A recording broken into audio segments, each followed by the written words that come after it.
ಹೌದು, ಕ್ರಮ ಸಂಖ್ಯೆ ಆಡುವುದು.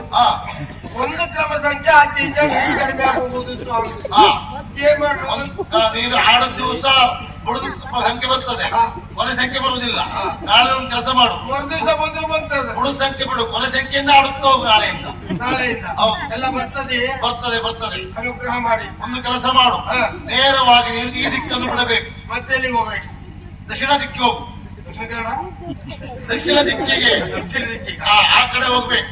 ಆ ಕಡೆ ಹೋದಾಗ ಅಲ್ಲಿ ದಕ್ಷಿಣ ದಿಕ್ಕು ಯಾವುದು? ಯಮನ ಊರು. ಹೌದಾ?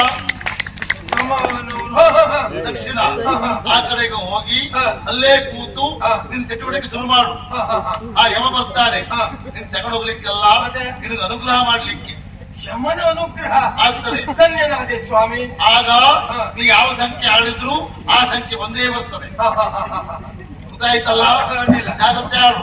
ಮತ್ತೆ ಆಡುವ 10-20 ಆಡ್ಬೇಡ, 100-200 ಆಡು. ಅಲ್ಲ, ಇಲ್ಲಿವರೆಗೆ ಆಡಿದ್ದೆ ಹಾಗೆ 200-300 ಈಗ ಆಡಿದ್ದೆ. ಹೆಚ್ಚಿಗೆ ಆಡ್ತಾ ಹೋಗು, ಆಗ ಹೆಚ್ಚೆಚ್ಚಿಗೆ ಬರ್ತದೆ. ನೀ ಕಡಿಮೆ ಆಡ್ತಾ ಕೈ ಬರುವುದಿಲ್ಲ. ಹಾಗೆ ಮಾಡಿದ್ರೆ ನಿನ್ನ ಜೀವನದಲ್ಲಿ ಉದ್ಧಾರ ಆಗ್ತೀಯ. ಆಗ ಬಂತು ಅಂತಾದ್ರೆ ನಿಮಗೆ ಎಷ್ಟು ಕೊಡ್ಬೇಕೇನು? ನಾವು ಯಾವುದೇ ಫಲಾಪೇಕ್ಷೆಯಿಂದ ಯಾವ ಕಾರ್ಯವನ್ನು ಹೇಳುವುದಿಲ್ಲ, ಯಾವ ಕಾರ್ಯವನ್ನು ಮಾಡುವುದಿಲ್ಲ. ಲೋಕ ಕಲ್ಯಾಣಾರ್ಥವಾಗಿ ನಮ್ಮ ಶ್ರಮ. ಗೊತ್ತಾಯ್ತಾ ಮಗುವೆ? ಆಯ್ತು. ಅರ್ಥದಲ್ಲ ಮಾತಾಡಬೇಡ ಅಂತ ಗೊತ್ತಾಯ್ತಾ? ಶಾಪ. ಮತ್ತೊಂದು ಏನು? ಜೀವನದಲ್ಲಿ ಒಂದಾದ್ರೂ ಮದುವೆ ಆಗ್ಬೇಕು ಅನ್ನೋದು ಹೊತ್ಕೊಂಡೆ ನಾನು. ಹೇಗಾಗ್ತದೆ? ಹೇಗಾಗುತ್ತಿಲ್ಲ? ನೀ ಹೀಗೆ ತಿರುಗ್ತಿದ್ರೆ ಹೇಗಾಗ್ತದೆ ಅಂದ್ರೆ ಆಗ ಲಕ್ಷಣವೇ ಕಾಣುವುದಿಲ್ಲಪ್ಪ. ಯಾಕೆ ಹೇಳ್ಬೇಡಿ, ಹೆಚ್ಚು ಕಡಿಮೆ ಏನಾದ್ರೂ ಮಾಡಿ ಒಂದು ಹೊಂದಾಣಿಕೆ ಮಾಡ್ಕೊಂಡು ಏನಾದ್ರೂ ಮಾಡ್ಲಿಕ್ಕೆ ಆಗುದಿಲ್ಲ. ನೀನದ್ರ ಬಗ್ಗೆ ಪ್ರಯತ್ನ ಮಾಡಬೇಕು. ಇನ್ನೊಬ್ಬಟ್ಟು ತಿರುಗಾಟ ಮಾಡೋದ್ರ ಬಿಟ್ಟು ಅದ್ರ ಬಗ್ಗೆ ಜಾಗ್ರತವಾಗು. ಆಗ ಹುಳ್ಳಿ ಸಿಗ್ತಾಳೆ. ಅದು ಬಿಟ್ಟು ಯಾರು ಏನೋ ಕೊಡ್ತಾರೆ ಅಂತೇಳಿ ಅವರಿಂದ ಹೋಗುದಲ್ಲ. ಮುಟ್ಟದಲ್ಲಿ ತಗೊಳ್ತೇ ಇದ್ದೀಯ, ಹಾಗೆ ಮಾಡ್ಬೇಡ. ಮುಟ್ಟದೇನೇ ಇದ್ರು ಒಟ್ಟಿಗೆ ತೊಲಗಿ ಕೊಡು.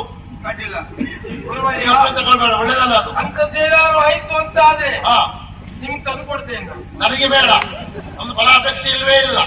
ನಿನ್ ಒಟ್ಟಿಗಿದ್ದವ್ರಿಗೆ ಹೇಳಿದ್ದ. ಅಲ್ಲ, ಪ್ರೀತಿಯಿಂದ ತಂದ್ಕೊಡ್ಬಹುದೇ? ಗುರು ಕಾಣಿಕೆ ಸಂದಾಯ ಮಾಡು. ಅಡ್ಡಿಲ್ಲ, ತಕ್ಕ ಮಟ್ಟ ಇಂತಿಷ್ಟು ಅಂತಿಲ್ಲ. ಆಯ್ತಲ್ಲ? ಯಾವತ್ತೂ ನೀವು ಇಲ್ಲೇ ಇರ್ತೀರಿ. ನಾನೇ ನೀನು ಬೇಕು ಅಂದಾಗ ಪ್ರತ್ಯಕ್ಷನಾಗುತ್ತೇನೆ. ಪ್ರತ್ಯಕ್ಷ? ಹೌದು. ಧ್ಯಾನ ಮಾಡಿದ್ದಾಗೆ ಇಲ್ಲೇ ಇರ್ಲಿಕ್ಕೆ ಆಗುದಿಲ್ಲ. ನೀ ಎಲ್ಲ ಕೂತ್ ಧ್ಯಾನ ಮಾಡ್ತೀಯೋ ಅಲ್ಲ ಇರ್ತೇನೆ. ಹೌದಾ? ಹಾಗಾದ್ರೆ ಮುಂದೇನಾದ್ರೂ ಬೇಕಂತಾದ್ರೆ ನಿಮ್ ಧ್ಯಾನ ಮಾಡ್ತೇನೆ. ಆ ಕಡೆ ಹೋಗು, ಅನುಗ್ರಹ ಇರ್ಲಿ. ಕಣ್ಣು ಮುಚ್ಚಿ ಆ ಕಡೆ ನೋಡ್ತಾ ಇರು.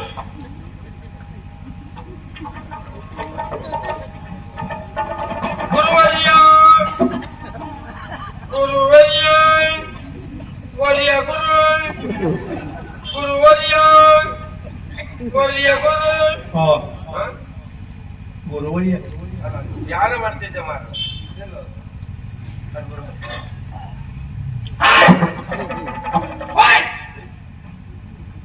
ನಮ್ ಗುರುಗಳಲ್ಲಿ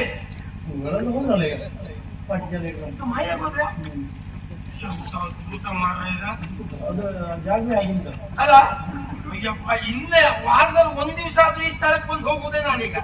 ಹೌದೌದು, ನಾನ್ ಮಾತ್ರ ಅಲ್ಲ, ಕಲ್ಲಾಕಿ ನಂಬಿ ಭಕ್ತಾದಿಗಳೆಲ್ಲ ಕರ್ಕೊಂಡು ಬಂದು ಹೆಚ್ಚಿನ ಸಂಖ್ಯೆಯಲ್ಲಿ ಬರ್ಬೇಕು. ಆ ರೀತಿ ಮಾಡ್ತೇನೆ ನಾನೀಗ. ದೇವಸ್ಥಾನ ಮಾಡ್ತಾರೆ, ದೇವಸ್ಥಾನ ಅಲ್ಲ, ಇವ್ರ ಅನುಗ್ರಹ ಉಂಟು ಅಂತ ಆದ್ರೆ ಸಂಪಾದನೆ ಆದ್ರೂ ಮಾಡುವಂತೇನಂತೆ. ಹೌದೌದು, ಇರ್ಲಿ ಮಕ್ಕಳು ಗುರುವಾರ ಸಿಗ್ತಾರೆ. ನೋಡ